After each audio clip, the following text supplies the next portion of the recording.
आपने घर में गुलाब के पौधे लगा रखे हैं तो आज मैं आपके साथ में कुछ चीज़ें शेयर करूंगी जिससे आपके जो गुलाब के पौधे हैं उनमें जो कलियां बननी स्टार्ट हो जाएंगी। और अगर आपके गुलाब के पौधे में फूल नहीं आते हैं तो मैं आपको वो भी बताऊंगी कि किस तरह से आपको अपने गुलाब के पौधे की केयर करनी है जिससे आपके गुलाब के पौधे पे जो फूल हैं फूलों का साइज़ बहुत अच्छा होगा।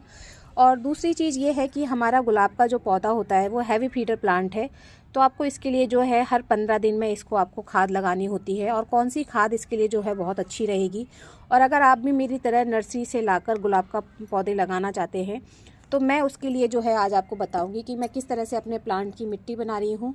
क्योंकि जैसा कि मैंने आपको बताया कि हमारा गुलाब का जो पौधा होता है ये केयर ज़्यादा मांगता है और हैवी फीडर प्लांट है, तो इसकी हमें टाइम टू टाइम केयर करनी होती है।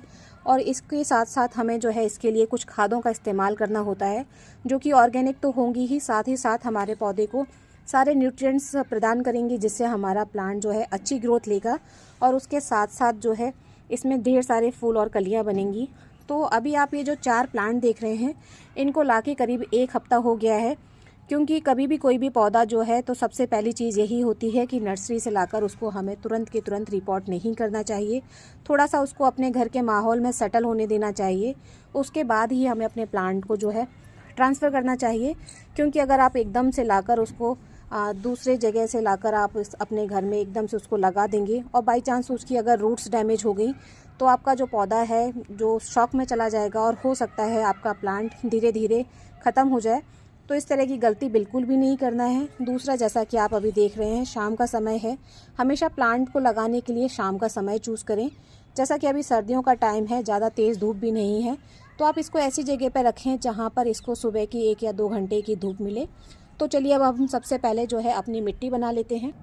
गुलाब के पौधे की जो खाद है उसको बनाने के लिए हमने 50% जो है हमारी गार्डन सॉइल ली हुई है और इसके अंदर 50% मैंने गोबर की खाद डाली है। अगर आपके पास में गोबर की खाद नहीं है तो आप इसके अंदर वर्मी कंपोस्ट डाल सकते हैं। और जो गोबर की खाद मैं इस्तेमाल कर रही हूँ वो गोबर की खाद एकदम सड़ी हुई एकदम ब्लैक कलर की खाद है।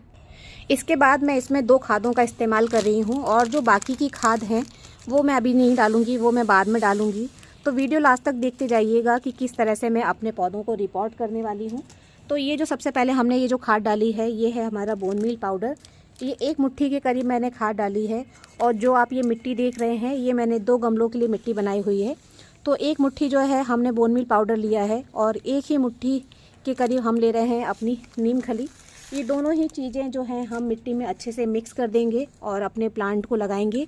लेकिन ये वाली जो मैं मिट्टी बना रही हूँ इसको मैं केवल बकेट के या जो हमारा पॉट है उसके बिल्कुल नीचे डालूँगी। पूरे पौधे में ये मिट्टी नहीं डालूँगी। 1 लेयर इसकी बनाने के बाद में उसके ऊपर जो हम मिट्टी डालेंगे उसमें मैं और जो बाकी की खादें हैं उनका इस्तेमाल करूँगी। अब इसके बाद हमने अपना पॉट ले लिया है और पॉट में नीचे जो इसका होल है इसको कवर करने के लिए मैंने दिए का इस्तेमाल किया हुआ है। आप किसी और चीज़ का भी इस्तेमाल कर सकते हैं, लेकिन जो ड्रेनेज होल है उसको अच्छे से कवर ज़रूर कीजिएगा जिससे कि उस ड्रेनेज होल से जो एक्स्ट्रा पानी है वो लगातार बाहर आता रहे। इसके अलावा अगर आप बोन मील पाउडर का यूज़ नहीं करते हैं तो इसकी जगह पर आप कैल्शियम पाउडर, या अगर आप कैल्शियम पाउडर आपके पास नहीं है तो स्टोन डस्ट पाउडर, ये दोनों ही बहुत अच्छे कैल्शियम के सोर्स हैं और प्लांट के लिए बहुत अच्छा न्यूट्रिएंट्स प्रोवाइड करते हैं। तो आप इन दोनों में से कोई सी भी चीज़ जो है यूज़ कर सकते हैं। तो सबसे पहले हमारा जो बॉटम है उसके अंदर हम 1 लेयर जो है अपनी इस बनाई हुई मिट्टी का डाल देंगे। ये देखिए ये हमारी काफ़ी गहरी बकेट है और इसके अंदर जो है मैं अपने 2 पौधे जो है उनको रिपोर्ट करूँगी। तो एक बहुत अच्छा इसका लेयर बना लेंगे और उसके बाद हम अपने प्लांट को रखकर चेक कर लेंगे कि हमारे प्लांट जो हैं कहाँ तक इसमें गहराई तक जा रहे हैं और हमें कितना एरिया छोड़ना है। फ्रेंड्स, अब हमने जो है इसमें मिट्टी डाल ली है और हम अपने प्लांट को कट करके इसमें रखने वाले हैं। तो सबसे ज़्यादा महत्वपूर्ण बात यही रहती है कि जब भी हम किसी भी प्लांट को ग्रो बैग के अंदर से निकालते हैं तो हमें यह ध्यान देना चाहिए कि उसकी जो मिट्टी है वो बिल्कुल भी ख़राब ना हो और हमारा जो पौधा है एज इट इज़ बाहर निकल आए। अगर नीचे की थोड़ी बहुत मिट्टी जाती है तो कोई प्रॉब्लम नहीं है, लेकिन हमारा जो प्लांट है वो पूरा का पूरा अच्छे से निकल आना चाहिए। और जैसा कि मैंने आपको बताया कि इसके अंदर जो है मैं अपने 2 प्लांट लगाने वाली हूँ। तो ये देखिए ये हमने अपना पहला पौधा रख दिया है और इसके बाद ये है हमारा दूसरा प्लांट जिसको कि हम इसके अंदर रिपोर्ट करने वाले हैं। तो इसको भी हम बहुत आसानी से इस तरह से बहुत आराम से इसको हम निकाल लेंगे ग्रो बैग के अंदर से बाहर। तो फ्रेंड्स ये देखिए हमने अपने दोनों जो प्लांट हैं इस एक बकेट के अंदर लगा दिए हैं। अब जैसा कि मैंने आपको बताया था कि हम अब मिट्टी में कुछ और चीज़ें एक्स्ट्रा डालेंगे जो कि हमारे प्लांट की जो हैवी फीडर होने वाली हैं तो उसको ढेर सारा पोषण प्रोवाइड करेंगी और जो हमारा प्लांट है उसको ख़राब होने से भी बचाएंगी। तो फ्रेंड्स, ये हमारी सबसे पहली चीज़ है जो हमारे प्लांट को किसी भी फंगल जो अटैक होगा उससे बचाएंगी। तो मैं करीब 3 से 4 चम्मच के करीब ट्राइकोडर्मा का यूज़ कर रही हूँ। अगर आपके पास में ट्राइकोडर्मा नहीं है तो आप किसी और फंगीसाइड का यूज़ कर सकते हैं, और अगर कोई भी फंगीसाइड आपके पास नहीं है तो आप हल्दी पाउडर का यूज़ कर लीजिए, वो भी सेम यही काम करेगी। तो देखिए मैंने 3 से 4 बड़े चम्मच भर के मैंने इसमें ट्राइकोडर्मा डाला हुआ है। अब इसके बाद हम अपनी जो खाद है उसके अंदर हम डालेंगे। ये सरसों की खली है जिसको मैंने घर में ही पाउडर बना के तैयार किया है। ये करीब 5 से 6 चम्मच के करीब जो है सरसों की खली है, और इसको भी हम अपने प्लांट में डालेंगे, क्योंकि जब हमारे प्लांट की जो ग्रोथ है अच्छे से नहीं हो रही होती है उस टाइम पे अगर आप सरसों की खली का पाउडर यूज़ करते हैं तो हमारे जो प्लांट की ग्रोथ है वो काफ़ी बूस्ट हो जाती है। अब गुणों की भंडार कहे जाने वाले ये काले दाने जो कि सीवीड ग्रेन्यूल्स हैं, इनको हम अपने खाद में ज़रूर डालेंगे। इनको डालना हम बिल्कुल भी नहीं भूलेंगे, क्योंकि इनका जो है बहुत अच्छा असर हमारे प्लांट के ऊपर होता है।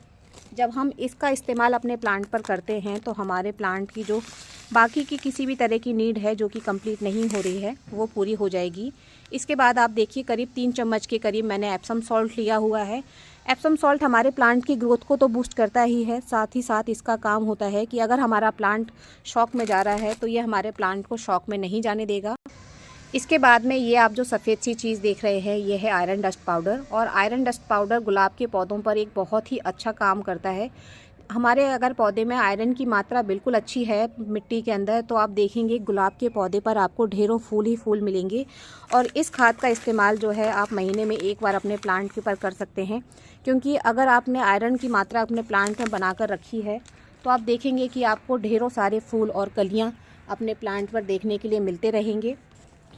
इसके बाद में मैं पोटास खाद का इस्तेमाल कर रही हूँ, लेकिन ये पोटास खाद जो है ऑर्गेनिक है, केमिकल फ्री खाद है ये। और ये देखिए कुछ इस तरह से बिल्कुल काले काले दाने आपको नज़र आएंगे।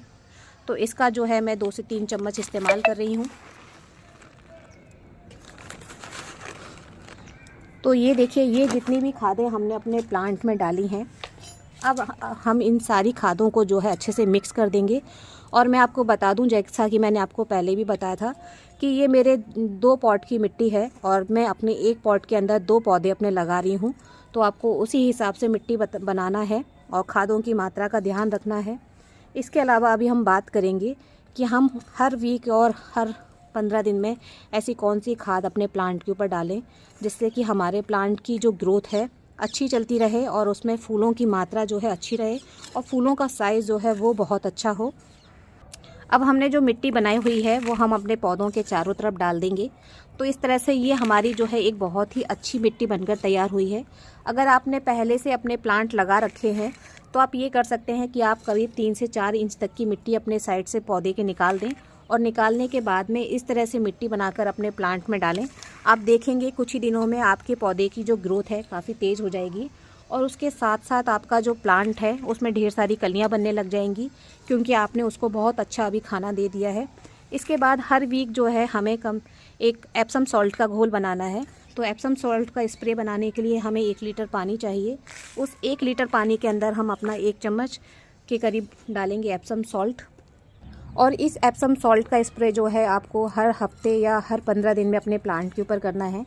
एप्सम सॉल्ट के स्प्रे से गुलाब के पौधे के ऊपर जो है बहुत अच्छी कलियां बनती हैं। अपने गुलाब के पौधे को शावरिंग करवाना बिल्कुल भी ना भूलें। जब भी पानी डालें तो शावरिंग ज़रूर कराएं और इस पौधे के अंदर जो है नमी का ध्यान रखें। अगर पौधे में नमी नहीं होगी और पौधे की मिट्टी सूखी होगी तो भी आपका प्लांट जो है ख़राब हो सकता है। और आपने देखा कि मैंने जिस तरह से अपने प्लांट की रिपोर्टिंग की, मैंने इसकी जो मिट्टी है, इसका रूट बॉल है, उसको बिल्कुल भी डैमेज नहीं किया या बिल्कुल भी तोड़ा नहीं है। तो आपको इस तरह से अपने प्लांट को लगाना है। फिर आप देखेंगे जैसे मैंने अपना ये प्लांट लगाया है, मैं आपके साथ में जो है इसकी अपडेट भी शेयर करूँगी। तो आप देखेंगे कुछ ही दिनों बाद हमारे इस प्लांट में जो है ढेरों सारी कलियाँ आने लग जाएंगी और सर्दियों में आपका जो गार्डन है ढेर सारे फूलों से भर जाएगा। इन्फॉर्मेशन अच्छी लगी है और वीडियो आपको पसंद आया है तो प्लीज़ वीडियो को लाइक कीजिएगा। चैनल पर पहली बार आए हैं तो चैनल को सब्सक्राइब करना बिल्कुल मत भूलिए। हैप्पी गार्डनिंग फ्रेंड्स, धन्यवाद। और अगर आपका कोई क्वेश्चन रह गया है तो आप प्लीज़ मुझसे कमेंट सेक्शन में पूछ सकते हैं, मैं ज़रूर रिप्लाई करने की कोशिश करूँगी।